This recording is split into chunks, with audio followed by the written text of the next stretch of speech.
Oke, baik kawan-kawan, di tepi pantai ini saya ingin mereview sedikit pengamatan saya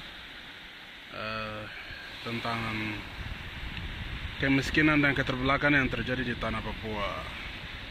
Jadi di muka bumi ini tidak ada yang kebetulan.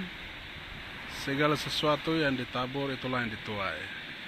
Dan saya kaget atau tercengang melihat sebuah pernyataan dalam YouTube tentang bagaimana Cina maju. Cina adalah negara yang ateis, tetapi mereka maju berkembang sangat-sangat pesat, sampai-sampai mau ke skala Amerika Serikat.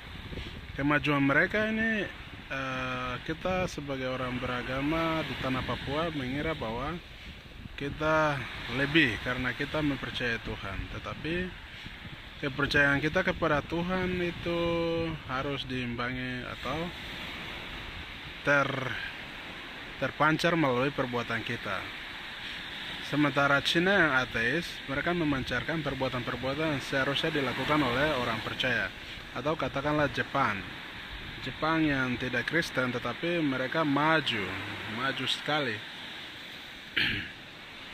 Karena walaupun mereka tidak beragama Kristen atau Abrahamic religion, tetapi mereka memancarkan nilai-nilai yang diajarkan oleh Tuhan sendiri.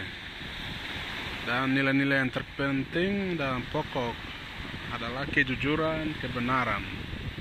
Memang tidak ada yang sempurna, tetapi sama seperti di sekolah ada ambang batas kelulusan untuk mencapai sebuah kemajuan. Jadi katakanlah kita menilai kejujuran dalam negeri itu tertinggi 100 dan terendah 0. Ada ambang batas kelulusan, katakanlah 65. Jadi itu ambang batas itu ditentukan oleh alam semesta, sehingga kita tidak boleh sangat bobrok sekali. Kita tidak bisa menanam mangga dan berharap panen durian, atau menanam pohon apel dan menanamnya kita pohon racun tetapi berharap panen apel. Kita lihat saja benih dari buah-buahan, pohon mangga, apapun itu benihnya hanya biji kecil yang ketika belum apa-apa kita anggap remeh, tetapi setelah beberapa puluh tahun buahnya hasil. Syukur kalau mangga, tetapi kalau ternyata pohon beracun yang kita panen sebagai karma dalam kehidupan. Di negeri Papua ini karma buruk itulah yang terjadi, sehingga terjadi kemiskinan, keterbelakangan seperti itu.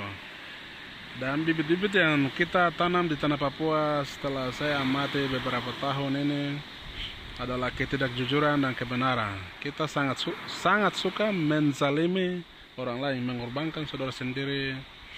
Misalnya saya terkhususnya pada saat pilkada. Mengapa pilkada menentukan kemajuan Papua? Karena kita mengangkat pemimpin, dan pemimpin yang diangkat dari benar-benar nilai kejujuran, kebenaran akan menghasilkan secara otomatis didukung oleh hukum alam membawa kemajuan. Tetapi jika kita memakai cara yang tidak jujur, ketidakbenaran, itu memang kita tidak lihat dampaknya sekarang, tetapi sampai berpuluh-puluh tahun ke depan. Sama seperti pohon mangga, karma itu sedang bertumbuh dan menunggu waktu panen. Dan buah itu buah jahat. Dan hari ini kita jangan bandingkan diri kita dengan kabupaten Papua yang lain, tapi coba kita lihat ke Jawa atau bahkan ke luar negeri. Luar negeri sudah sangat maju gila-gilaan. Dan ketika melihat keterbelakangan Papua, saya menyadari bahwa kita orang Papua Kristen, tetapi belum mempraktekkan, belum terpancarkan nilai-nilai Kristen dalam kehidupan kita. Andai kata kita jujur, kita benar, terutama dalam proses pemilu, kemudian dalam proses birokrasi yang menentukan hidup banyak orang ini, akan ada perubahan. Dan apabila kita mendapat tanggung jawab menjadi pemimpin, tetap kita dalam birokrasi pemerintahan tidak jujur, tidak benar pula, kita menanggung karma yang besar juga. Jadi ternyata ketidakmajuan Papua bukan tidak bisa terus-menerus kita salahkan Jakarta atau pemerintah Indonesia, pemerintah pusat, karena perpanjangan tangan mereka adalah pemerintah Papua sendiri yang juga digaji, makan uang banyak juga. Dan uang itu bukan uang gratis, uang itu adalah dibayar untuk memberikan pelayanan terbaik untuk masyarakat Papua. Oleh sebab itu saya tidak sampaikan bahwa kita harus jujur 100%, tetapi paling tidak ya dapatlah nilai 70.